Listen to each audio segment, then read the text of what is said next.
இதை திருமறை குர்ஆன்ல அல்லாஹ் எப்படி சொல்லுகிறான்னு கேட்டா, ரஃபா பாலக்கும் ஃபௌக பாலின் தரஜாத், உங்கள சிலரை வேற சிலரை விட உயர்ந்த இடத்திற்கு அல்லாஹ் உயர்த்துகிறான். அதிகாரத்தை கொடுக்குறான், அந்தஸ்து கொடுக்குறான், பதவியை கொடுக்குறான், இப்படி செல்வத்தை கொடுத்து என்ன செய்யறான், உயர்த்துகிறான்.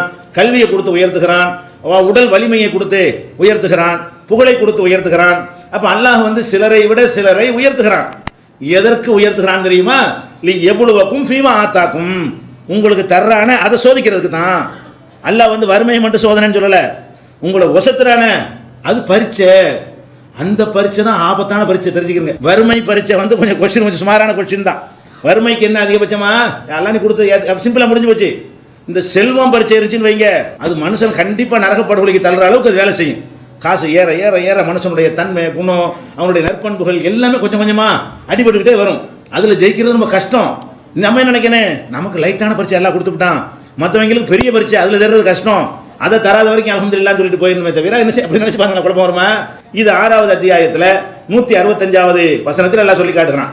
அதே மாதிரி இன்னொரு வசனத்தை சொல்கிறான், வகத்தஅனாஹும் ஃபில் அர்லி உமமன், இந்த பூமியிலே மனித குலத்தை பல வகைகளாக பிரித்து வைத்திருக்கிறோம். ஈக்குவலா எல்லாம் சமமாக்க போறோங்கிறாங்க இல்ல, அப்படி நான் ஆக்கலன்னு எல்லாம் சொல்றான்.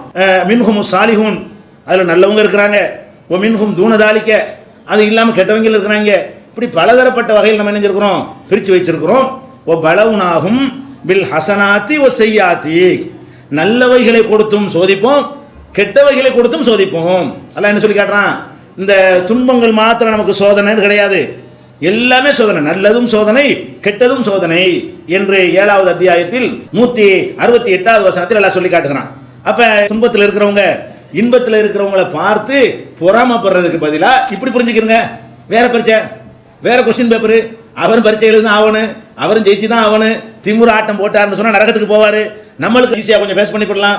துன்பங்களை சபர் செய்வதுங்கிறது கஷ்டம் இல்லை, நம்மளை தள்ளிராது கொண்டு போய் உடல் திமுறாக முறுக்காக ஆரோக்கியமாக இருக்கும்போது தான் தப்பு செய்யறதுக்கு நம்மளை தூண்டும்.